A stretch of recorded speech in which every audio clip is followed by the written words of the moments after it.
എൻ്റെ വീട്ടിൽ water tank വെച്ചിരുന്ന പണ്ട് ചുടിയിൽ റൗണ്ടിന് കെട്ടിയിട്ടുള്ള ബേസിലാണ് അത് വെച്ചിരുന്നത്. അത് കാലക്രമേണ അതിൽ മണ്ണൊക്കെ വന്നിട്ട് അതിൽ ചെടികളൊക്കെ വളർന്ന് വാട്ടർ ടാങ്കിൻ്റെ സെൻറ്ററിൽ കൂടെ ആ ചെടിയുടെ വേരൊക്കെ വന്നിട്ട് വാട്ടർ ടാങ്ക് പൊട്ടിപ്പോയി.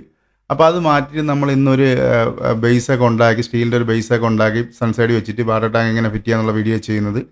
അപ്പോൾ നമുക്ക് നോക്കാം എങ്ങനെയാണ് ഫിറ്റ് ചെയ്യുന്നത്. അതിനായിട്ട് നമ്മൾ ഇപ്പോൾ സ്റ്റീലൊക്കെ ഫിറ്റ് ചെയ്യുന്ന ആൾക്കാരെ അത് ഫാബ്രിക്കേഷന്മാരെ വിളിച്ചിട്ടുണ്ട്. അതിനൊരു സ്റ്റാൻഡ് ഉണ്ടാക്കിയാണ് സൺസൈഡ് വയ്ക്കാനായിട്ട് പാർപ്പറ്റിൻ്റെ അവിടെ.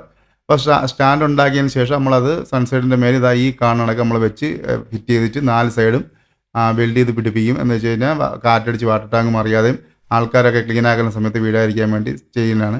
അതിനുശേഷം നമ്മളിവിടെ വാട്ടർ ടാങ്ക് അതിൻ്റെ ടാങ്കിൻ്റെ മേലെ കയറ്റി വെച്ചിട്ടുണ്ട്. ഇപ്പോൾ നിങ്ങൾക്ക് കാണുമ്പോൾ തന്നെ അറിയാം, നല്ല അടിപൊളിയായിട്ട് കാണാൻ തന്നെ നല്ല രസമുണ്ട്. അതിനൊക്കെ ഈ ഇടയ്ക്ക് ഹോൾട്ട് നമ്മൾ വെൽഡ് ചെയ്തേക്കുന്നുണ്ട്. അഴുക്ക വന്നത് ഇരിക്കത്തില്ല, എന്തുണ്ടെങ്കിൽ കച്ചറുണ്ടെങ്കിൽ താഴെ വീണ് പോകും. ഇപ്പോൾ നല്ല രീതിയിൽ പെയിൻ്റൊക്കെ അടിച്ചിട്ടുണ്ട്.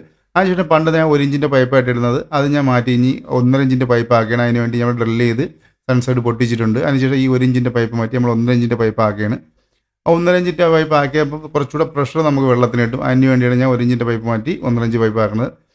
ഗൾഫിലൊക്കെയാണെങ്കിൽ നമ്മൾ ഹോൾ കട്ട് ഇട്ടാണ് കട്ട് ചെയ്യുന്നത്. കറക്റ്റ് ഹോൾ കട്ട് മേടിച്ചിട്ട് അതിൻ്റെ അളവിന് കട്ട് ചെയ്യും. ഇവിടെ അല്ലെങ്കിൽ നാട്ടിലതിൻ്റെ ഹോൾ കട്ട് ഇല്ലാത്തതുകൊണ്ട് ഞാൻ എൻ്റെ സോൾഡറിങ് ആയി എടുത്തിട്ട് മാർക്ക് ചെയ്തിട്ട് റൗണ്ടിന് കണ്ണിടയാണ്. അല്ലെങ്കിൽ റൗണ്ട് പൈപ്പ് കറക്റ്റ് അളവ് റൗണ്ട് പൈപ്പ് എടുത്തതിന് ശേഷം നിങ്ങൾ അത് ഹോൾ ചെയ്താൽ മതി. അതിനുശേഷം ഹോൾ ചെയ്തതിന് ശേഷം നമ്മളിവിടെ അതിൻ്റെ വെള്ളത്തിൻ്റെ ലൈനായി കണക്ട് ചെയ്യും.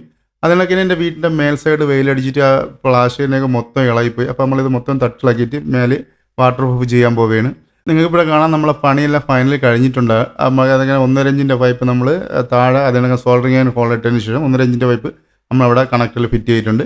അതിനൊക്കെ മെയിൻ വെള്ളം വീണ ലൈനും നമ്മൾ മേലെ ഫിറ്റ് ചെയ്തിട്ടുണ്ട്.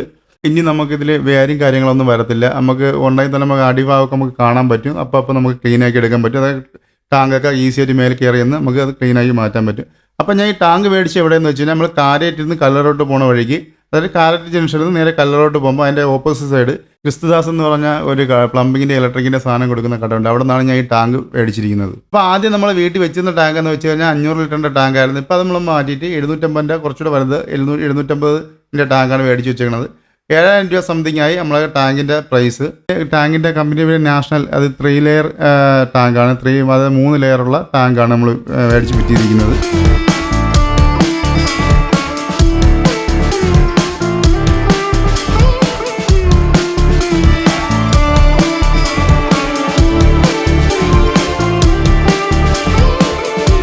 അപ്പോൾ നിങ്ങൾക്ക് ഈ വീഡിയോ ഇഷ്ടപ്പെട്ട സബ്സ്ക്രൈബിൻ്റെ അടുത്ത ബെല്ലൈക്കൻ ആളാക്കിടാനും മറക്കരുത്. എന്നാലും ഞാൻ ചെയ്യുന്ന പുതിയ വീഡിയോ നോട്ടിഫിക്കേഷൻ കിട്ടുള്ളൂ.